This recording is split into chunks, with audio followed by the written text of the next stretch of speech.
Hello Vietnam.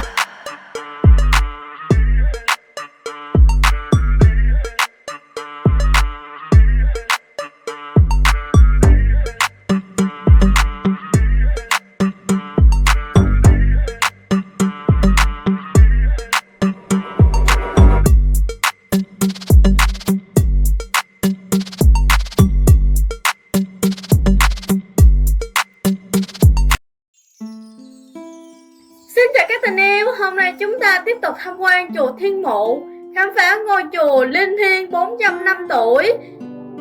Chùa nằm bên bờ bắc của sông Hương, cách trung tâm thành phố Huế khoảng 5 cây số về phía tây.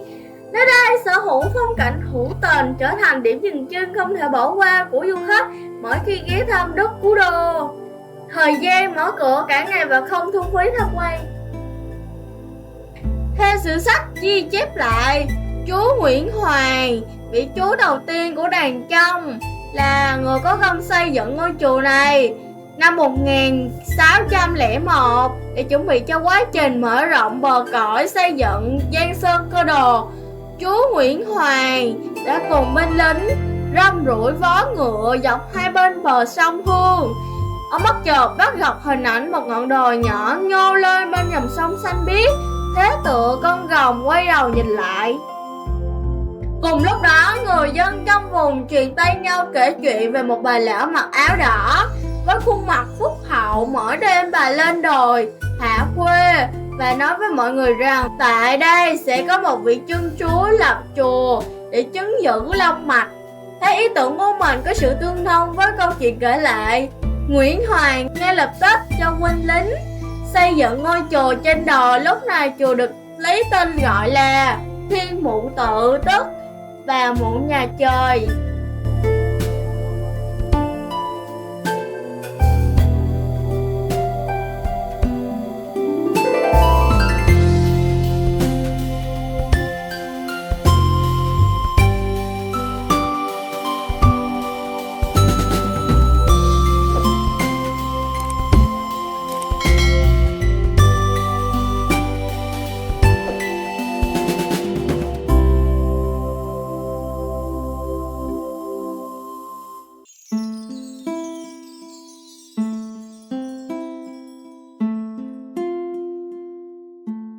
Vừa bước vào cổng là chúng ta sẽ thấy tháp Phúc Duyên. Đây là điểm check-in không thể bỏ qua khi du lịch chùa Thiên Mụ.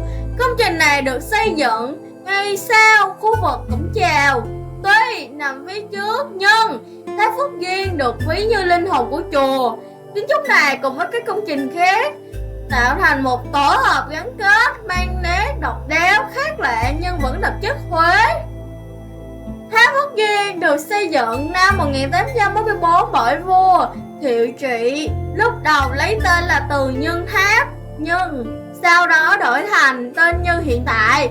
Lúc bây giờ đã hoàn thành tháp. Các nguyên liệu từ đất sét, đá thanh và gốm Bát Tràng đều phải chuyển từ ngoài vào. Phần thân tháp được xây bằng gạch mộc, phần bó bỉa xây từ đá thanh, tất cả hợp lại tạo thành khối tháp hình bát giác, càng lên cao càng nhỏ với tất cả 7 tầng, mỗi tầng 2 mét. Nhìn chung thiết kế của mỗi tầng là hoàn toàn giống nhau, được sơn màu hồng. Trải qua nhiều năm, nó đã mang dấu ấn của thời gian, tô đậm thêm giá trị đặc sắc của kiến trúc Cố Đô.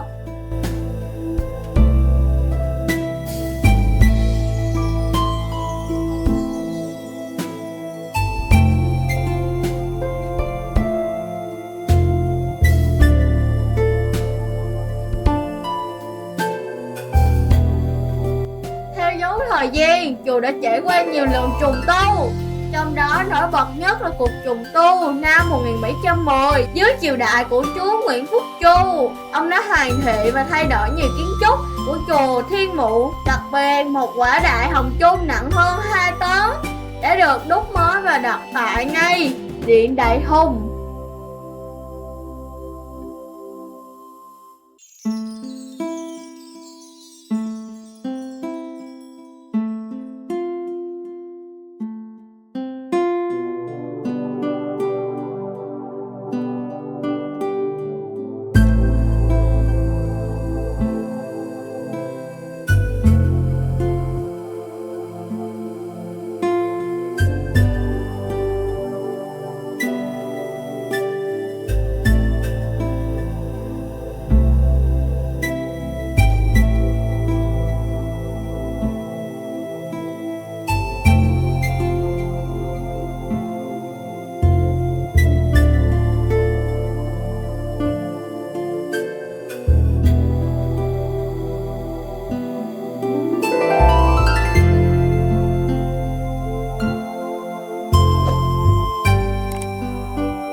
là điện Đại Hùng.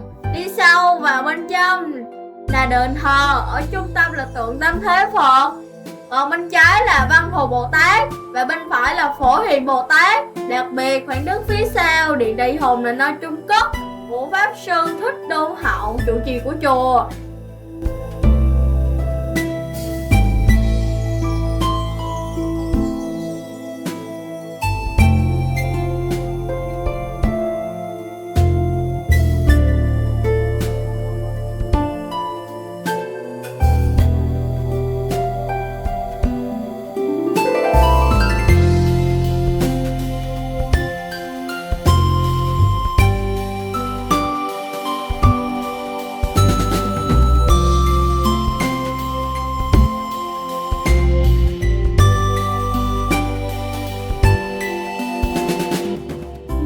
Ở ngay chính điện chùa Thiên Mụ.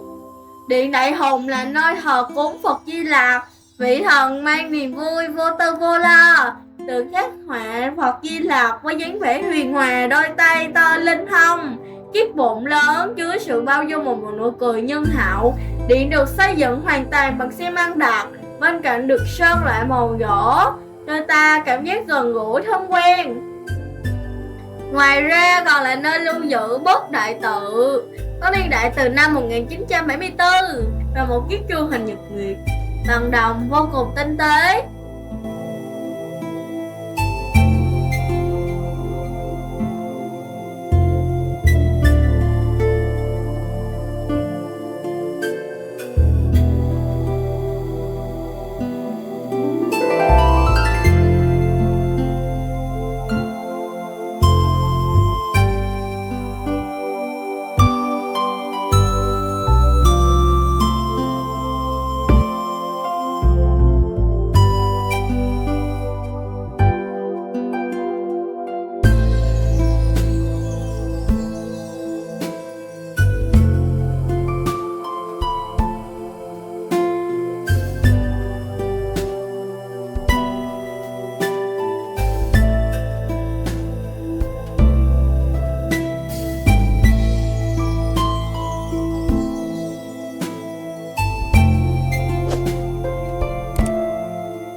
Vẫn xứng danh là đệ nhất cổ tự, không chỉ là chốn tâm linh đơn thuần mà còn là thắng cảnh đẹp cố đô.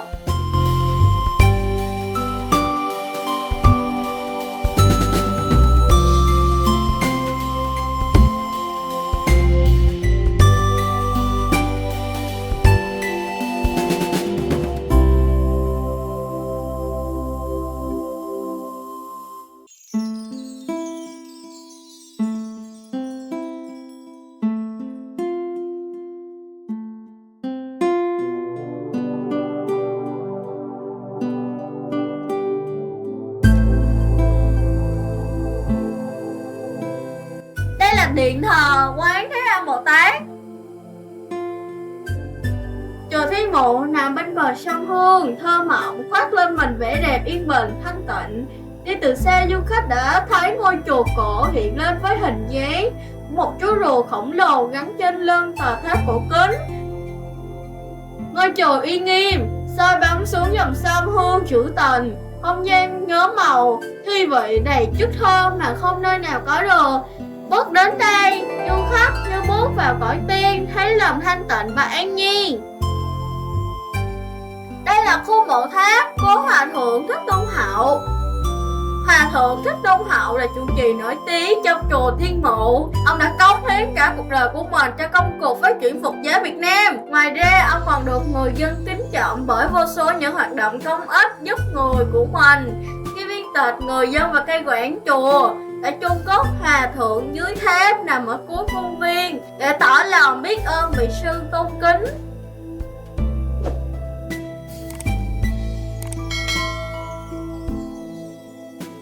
Quá trình hình thành và phát triển của chùa Thiên Mụ Huế gắn liền với rất nhiều sự tích thần bí được đời sau nhắc mãi. Trong đó nổi bật là câu chuyện oán tình duyên. Chuyện kể rằng ở vùng đất đó có một đôi trai gái yêu nhau say đắm nhưng trước chia tay. Từ Tư tưởng thời đó không chấp nhận một chàng trai không có của cải, gia đình thấp hèn có thể kết hôn với con nhà tiểu thư khuê cát. Đôi uyên ương này cũng trong hoàn cảnh như vậy, do đó tình yêu của họ không tránh khỏi sự phản đối quyết liệt từ gia đình nhà gái. Quá đau khổ cho số phận, cả hai đã cùng gieo mình xuống dòng sông Hương. Cứ tưởng rằng sống không được cùng nhau thì chết cùng nhau.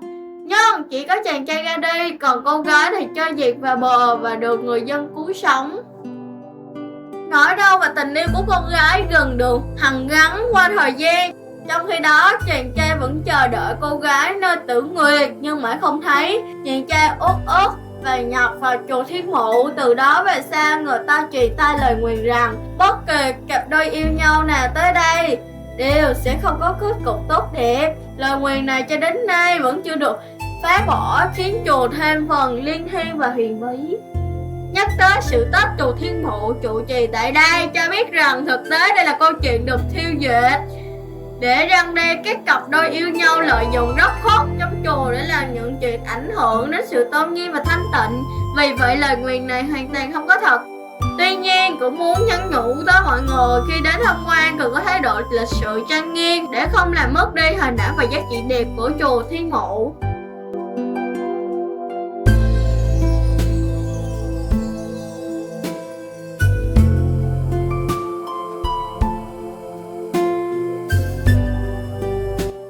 Chiếc xe mà Hòa Thượng Thích Quảng Đất đi từ chùa Ấn Quang đến ngã tư Phan Đình Phùng, Lê Văn Duyệt, rồi tẩm xăng và châm lửa tự thiêu để phản đối chính sách bảo tàng trị thị Phật giáo và đàn áp tự do tín ngưỡng của chư độ Ngô Đình Diệm.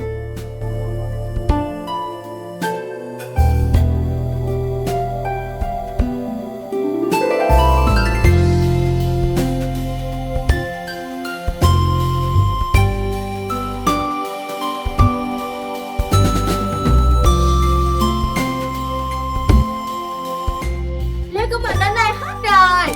Hẹn các bạn ở clip sau để cùng mình tham quan kinh thành Huế nhé. Bye bye và hẹn gặp lại các bạn.